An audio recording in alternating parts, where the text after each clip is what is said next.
I remember a few years ago I was watching the movie Good Time, and do you want to know what I noticed almost immediately watching the movie? And he just steps on the gas, and that was it. I am better than you. You said it was like a couple $1,000. These super gross and weird and kind of awkward claustrophobic close-up shots where you'd get right up and personal with the main characters. Now this was something that I thought was just kind of a one-off personal choice, but a few months later I was watching another movie, Uncut Gems, and I noticed the exact same thing. I'm looking for 200. I mean, this is old school, Middle Earth.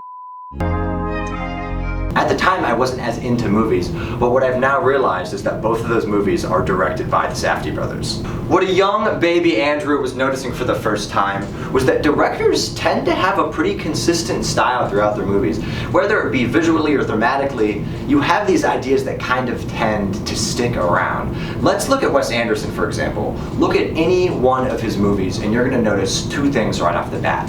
The use of coloring and the use of symmetry. Each and every single one of the shots in all of his films almost look like they're ripped straight from a storybook. It's like not a single moment passes by in any one of these movies that is not meticulously crafted.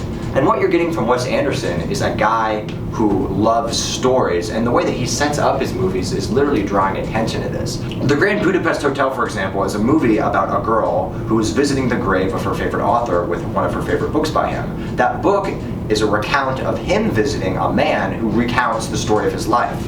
Rushmore is a movie heavily centered around plays, so each act opens with curtains opening and closing. For love is blind and you're far too kind. Don't ever let it show. And then you have the Royal Tenenbaums, which for each chapter quite literally shows a chapter of a book and the words that are being narrated.